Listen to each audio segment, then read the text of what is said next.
Everybody always want to make excuses, and that gets me sick and tired, because you can be amazing, you can be great, you can do it. You can achieve any single goal you set your mind to, but you're so busy making excuses and complaining instead of going out there and getting the job done. When is enough going to be enough, and you're going to stop complaining about some of the adversity that you're going to go through? It's called life. Life is adversity. Life is adversity. You got to face it head on and run it over.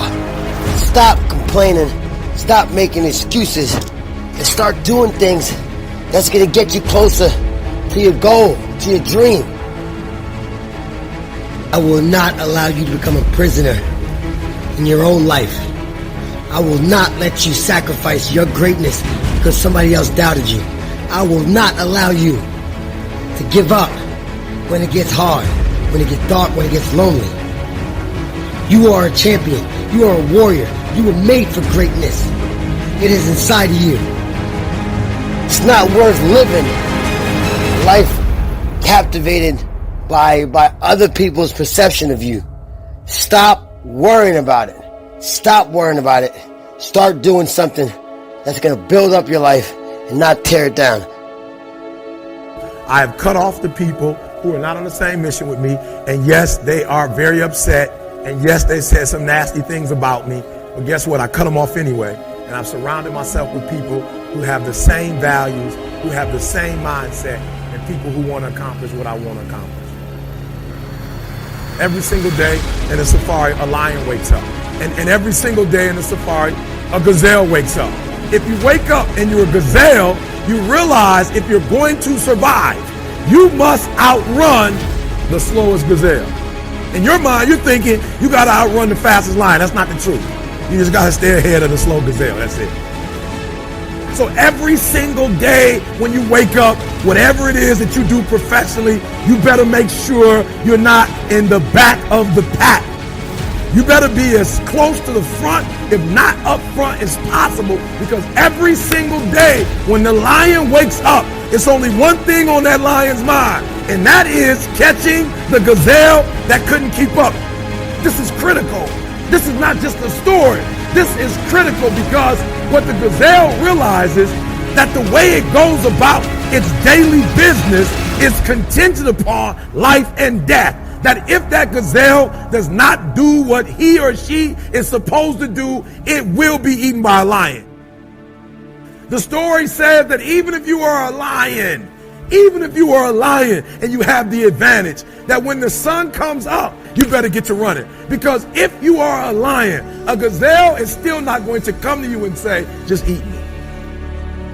You have to understand, I don't care how deep you are as a lion. When you wake up, nothing is going to come to you. Nobody's going to give you anything. They're still not giving stuff to ET. I still have to work. I still have to fly 20 hours to get to Australia. I still have to go to London. I still have to do free stuff in Detroit. I still have to drive. I'm a lion. And when the sun comes up, I still have to get to running. Here's the challenge though. I asked myself when I read that story, that's what's on the surface. I read it and I started asking myself, E.T., what's the difference between a gazelle and what's the difference between the lion? What's the difference? I know that they're wired differently, but what's the difference? And what I discovered is that the gazelle is running from something. The gazelle is running from something. So as long as the lion is chasing the gazelle is running. But as soon as the lion stops chasing the gazelle, it stops. And that's a lot of you in this room. That's a lot of you in this room. You will run.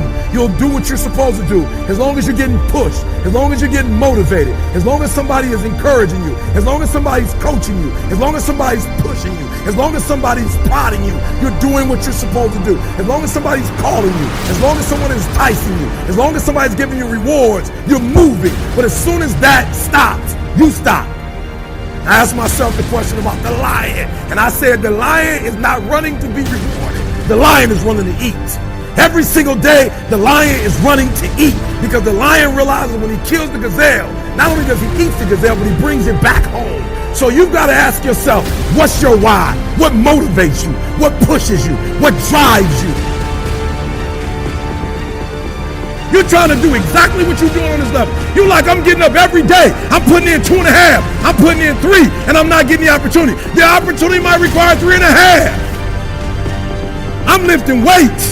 I'm eating right, and I'm not getting the opportunity. It might require getting up and working out 3.5. It might require you saying no to your friends. It might require you changing your diet. It might require you moving to another city.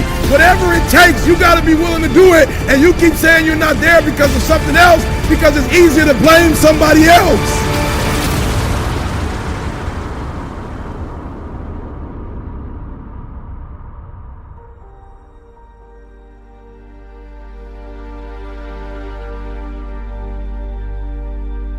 I'm sick of hearing people limit themselves. I'm friggin' sick of people allowing other people to dictate their life. It pisses me off. Pisses me off. When you gonna get pissed off and tired of people doubting you? When you gonna get pissed off and tired of people putting obstacles in your way? Just friggin' do it. Doesn't matter what it is. Don't allow anybody to forecast your greatness. You got so much more inside of you. My biggest fear in life was to get to heaven and God look at me as I'm being judged, and I was some fat 300-pound guy like I used to be that still sprayed for cockroaches. It's that's okay. It's what you want to do. I didn't want to do that, and I made $1,000, a month. And I got to heaven, and God laid out this chart in front of me, and they said, "Hey, man, look at this chart." And it had my name on top and all this amazing shit. And I'm like, that's not me, man. He goes, that's who you were supposed to be.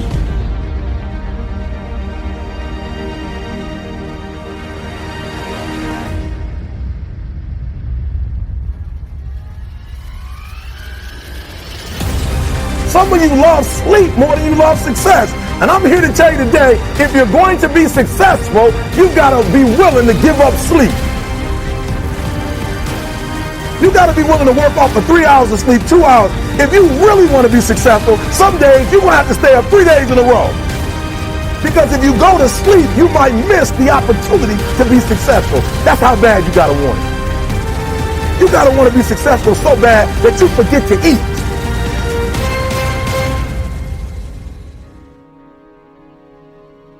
Think about the things that you tell yourself, the lies you use to rationalize taking the easy road. Taking the easy road and leaving discipline behind. Think about them. You don't have time. That's a lie. You don't have support. That's a lie. You don't have the equipment or the gear.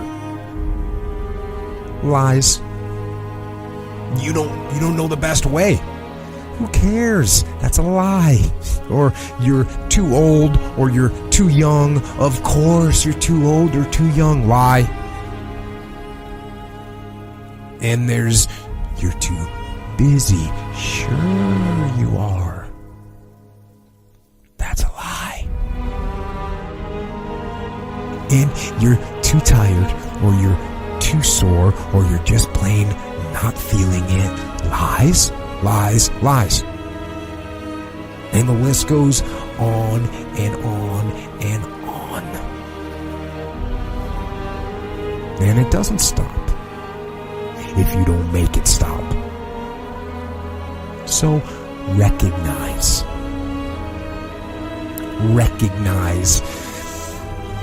the excuses are not valid. They aren't. They're trumped up. They're conjured up. They're fabricated. They're lies. And how do you stop the lies? You stop the lies with the truth. The truth. The truth will set you free. The truth will stand, and the truth will deliver you from procrastination and laziness and the downward spiral that comes with a lack of discipline. So don't believe the lies, believe the truth. And the truth is, you have time. You have the skill. You have the knowledge and the support and the willpower and the discipline to get it done.